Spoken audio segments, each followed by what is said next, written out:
With urban sprawl, city congestion and the mining boom putting pressure on state and territory governments, there have been hopes a new federal population plan would highlight ways to deal with the stresses.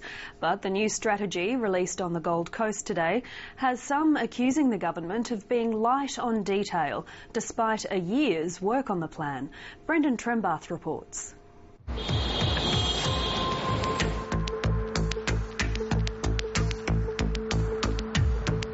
Australians coping with worsening traffic and suburban sprawl, the projection that Australia's population would nearly double by the middle of the century was not what they wanted to hear. I actually believe in a big Australia. But then came a new Prime Minister and an election campaign fought on the urban fringes of the big capital cities, where squeezing in more people was not a popular option. Let's take a breath and get it right. Let's not make as our national goal the goal of a big Australia. Let's make our national goal a sustainable Australia. What that sustainable Australia would be was left to a new minister and a new national population strategy. Today, Tony Burke headed to the epicentre of Australia's urban growth, Queensland's Gold Coast, to outline what that strategy would be. Once we get to the core of the economic drivers and making sure that we've got issues of infrastructure being able to be taken into account, and acknowledging that so much of the environmental footprint isn't about our total number, but it's about where we live and how we live.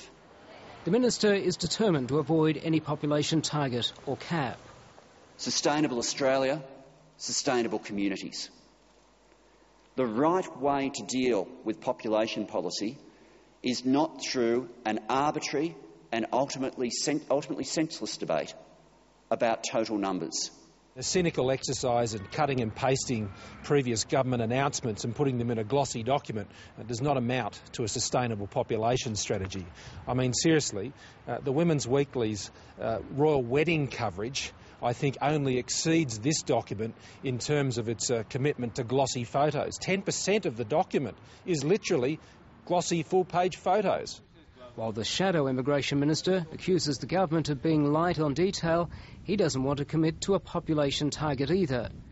Coalition's very prepared to support policies that ensures a greater spread of the population and supports regional areas. But we shouldn't kid ourselves that that happens overnight, and we shouldn't kid ourselves that that absolves a government from the responsibility of seeking to manage things that were within its control, which is obviously the migration program. The typical Australian are going to have less because there's the same size cake with more people sharing it, everyone gets less.